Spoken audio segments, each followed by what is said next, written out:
Enough for me. We bring in my dear friend and mentor, Newt Gingrich, former House Speaker and Fox News contributor. You know, Newt, it ain't perfect. It never is. There's a fog of war. But the culture of pessimism and the untruths going around Washington, D.C., and even the financial markets, I hate to say it. Why is this? Why can't we just say he's doing the Lord's work now? We know this. 47-year war against the United States. He's doing the Lord's work, Newt. Well, I think that the establishment, the old order, the left, most of the news media, they're all the same people. They have a huge vested interest in propping up Iran.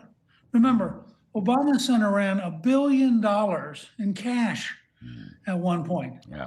The desire on the left to somehow, maybe because the Iranians hate us, maybe it makes left-wingers feel good to have a place where the parliament chants death to America, which they did as recently as 2 weeks ago. But the fact is, President Trump has now taken one of the great gambles in American history. He has decided, after a war which the Iranian dictatorship declared in 1978, 1979, that period, when they took over, the Ayatollah Khomeini, who was their founder, said the United States was the great Satan and Israel was the little Satan.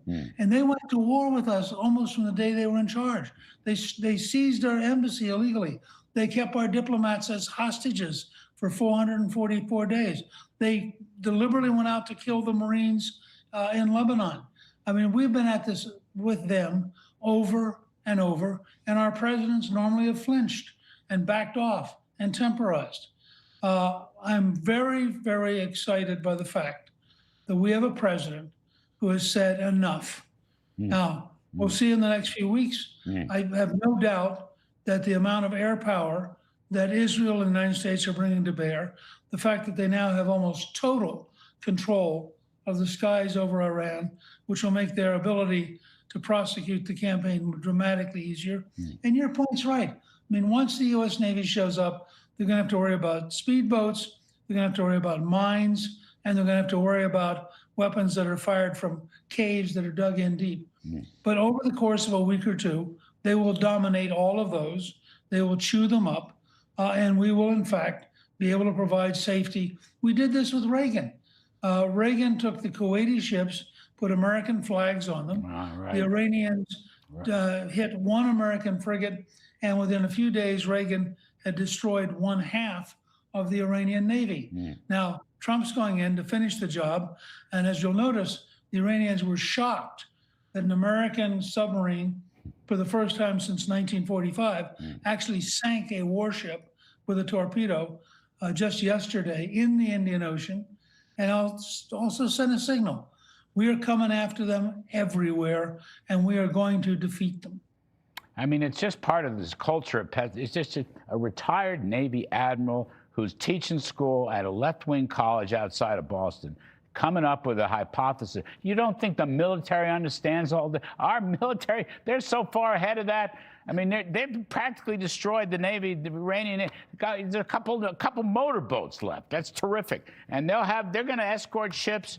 We're going to help out with the insurance rates. All that stuff should be so obvious. But the bigger point is, Newt, this stuff. Now Trump, in day 6, is launching a forever war. What? The forever war was 47 years, as you just pointed out, against Iran versus the United States. That's a forever war. Trump is ending the war. He's not starting it. He's ending the war.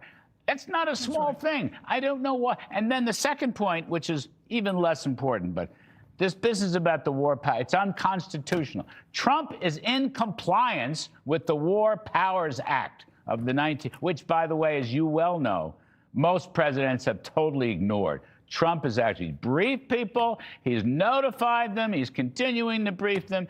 He's in day 6. He's got at least 60 days as commander-in-chief, and then another 30 days to disengage if that's what you see what I'm saying? They're just patent falsehoods and lies attacking him. I think everybody on the left who wants to attack this should be asked a simple question. Since 1984, the United States State Department, every year since 1984, has said the Iranians are the largest sponsors of state terrorism in the world. Right. They tried to kill President George H.W. Bush. They've tried to kill President Trump. There's no question about this. Now, if somebody's been the leading sponsor of terrorism since 1984, by their own definition, they've been at war with us since 1979.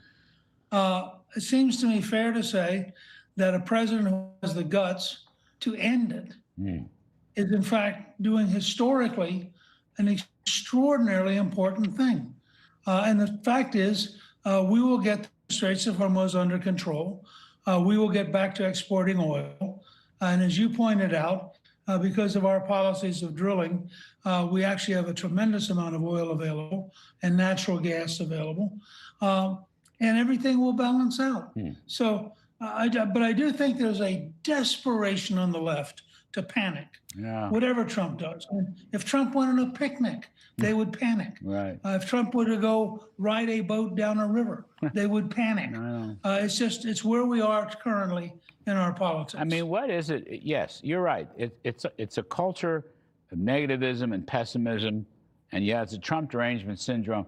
You know, Newt, it's like, why can't somebody on the other side of the aisle, when the newspaper, just give him a chance?